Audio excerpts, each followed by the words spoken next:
Hello class and welcome to my TED Talk. I'm Professor Diana, the Pokemon Professor, and this is a deep dive into the best of 90s Pokemon toys. And I think there's one or two current ones in there by accident because I didn't do a good job.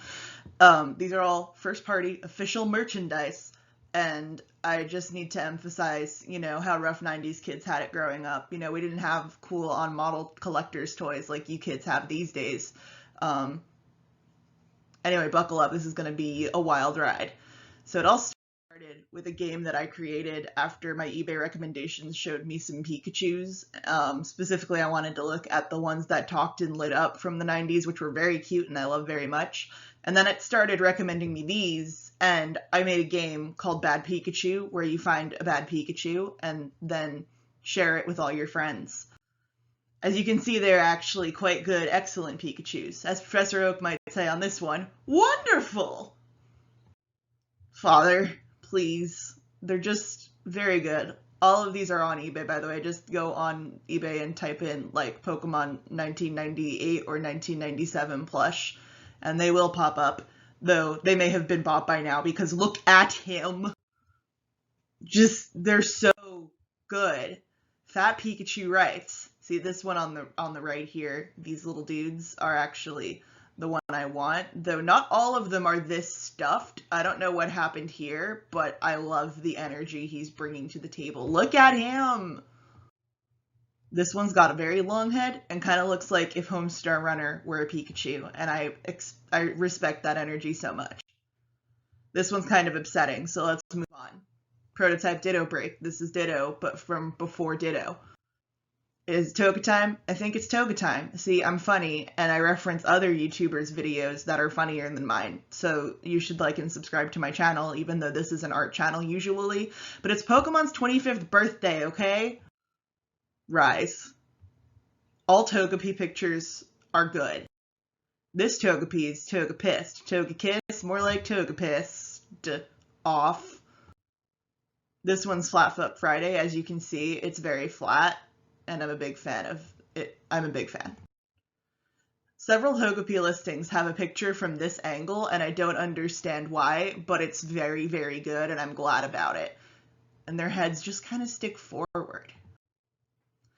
There's also a lot of furry Togepis. This is my favorite one because she looks like she's just going, oh! Oh! She's surprised. What happened? Who knows? Only she does. He's not okay. I promise. Togepi, no!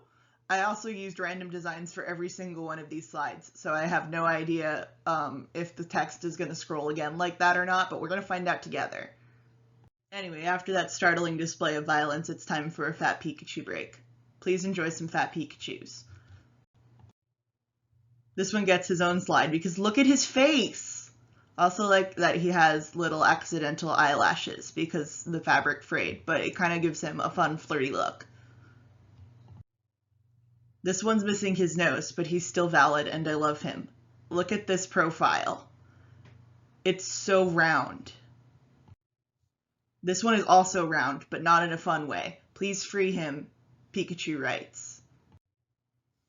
So I wanted to do all of the starter Pokemon, but there's a weird lack of early Bulbasaur merch, or at the very least, a lack of funny and ugly Bulbasaur merch. So we're starting with Ivysaur and Venusaur. And this Venusaur's energy is how I feel every day of quarantine. This did not stop them for Charmander. The fact that Bulbasaur is weird shaped and there's not a lot of him. There is a lot of Charmander and they all look worse than this. Get ready. Uh-oh. Nostrils. I don't know why, but some of them have weird detachable nostrils. Well, they're not detachable, but nostrils made out of a different fabric. I guess it's supposed to look like he's breathing fire. It doesn't. Looks like he's got flame boogers. Please love him. And see, again, we have the weird nostril problem. I don't know what's going on there. Do you? Nope. Now this says it's Charmeleon, but I have a feeling this is not a Charmeleon because I recognize this fellow from some other website about pets that are collectible and digital. Anyway, we're back. This is definitely so much a Charizard. That's definitely the shape that a Charizard is. That's toe to tip Charizard. Charizard. Anyway, you ready for the Squirtle Squad? No, you're not ready for Squirtle Squad. This like weird fabric is popular in the 90s for some reason, and I think it's because it was easy to wash, except it probably wasn't actually. Hey. This was a squirt gun toy. You could fill it with water through the butt, because of course you could, and he would squirt, and he looked like that while he did it, and I think that's great if you want to imagine it. No one should have let me record a PowerPoint with like a little drawing tool. This was a bad idea. This one's just a Muppet. I don't know how this one got in here, my bad. Hey, wait a minute. Your Squirtle evolved into Blastoise. I couldn't find any Wartortles, so we're just skipping straight to the end here with Mr. Blastoise. So it's time to play dog shapes, because for whatever reason, maybe because the models weren't finalized yet, because this one looks like the original Eevee model from Red, Blue, and I guess Green version. But let's play a game that I like to call dog shapes. This one looks to me like the middle evolution between Eevee and a normal type evolution, so I'm calling this one Eevee.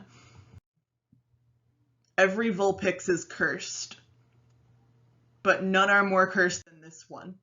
You have to answer her riddles 3, or perish, and she looks like a Courage the Cowardly Dog character. She also will lure you into the woods at night and terrify you. I don't know why I decided to trace that just now, but it felt like the right thing to do, and I hope she will spare me. This Meowth did not answer the riddles 3. He was cursed with eternal bad hair days, and at first I thought that maybe this was just from like wear and tear, but there are several of this Meowth plush listed, and they all just look like that. Oh god, this one's tasted human blood. There's not a lot of Ditto merch from this era that isn't like a hard toy, so I just put this one in because he's tasted human blood, just like that Togepi. Maybe that Togepi was this Ditto. You never know with this guy. Do look directly into her eyes. This one actually might be a modern plush. I can't remember, but look at her. I don't know how all of the Jigglypuffs are so bad, because Jigglypuff is literally a circle, but all of the Jigglypuffs are bad. This Jigglypuff just deleted you from her contacts. And there she goes. This one's free now. Whoosh. I don't know why she's blue. I don't know, maybe she's supposed to be shiny? Is that what the shinies looked like in Crystal version? I don't remember. I actually had this one when I was a kid. 10 out of 10 would recommend. I think she was a beanbag. Also, this Clefairy has a vestigial tusk. Just one tooth right in the middle for sucking the blood from her enemies. This Lapras is actually pretty good, and I love her face, and she knows things. She's the only one who knows why Clefairy has a vestigial tusk. Time to relax with some excellent Pidgeorbs. All Pidgey toys are good, I discovered. This one is extremely round, as you can see. This one's so happy, and I love the little smiley face so much. Last but not least, let's get into Mewtwo's and Mewtwo and Mew. This one I just thought was neat because it's the wrong color, and I guess it came out before Mew was canonically pink, because Mew is just kind of white in red, blue, and green because they only had a few colors to work with there. And I just think she's neat. This one's shaped like a friend, but not like a Mew. This one is shaped like a true leader, but also not like a Mew. This looks like if Mew evolved into Mewtwo, this would be the middle. Meanwhile, I love the eyes on this so much. Oh, what if I made him look angrier? Aw, yeah. Hey, I'm walking here. I actually really like the design of this dude. He just is very silly looking, and I love him. Anyway, thanks for coming to my TED Talk. Here's a Snorlax that was also a squirt gun toy, and I love him, and he looks like he's jamming to his favorite song, which is clearly Wonderwall. And that concludes today's lesson. Did you learn something? What's your favorite abomination from today's slideshow? Somebody buy me one of those talking Pikachu plushies from the 90s. Thank you. Good night.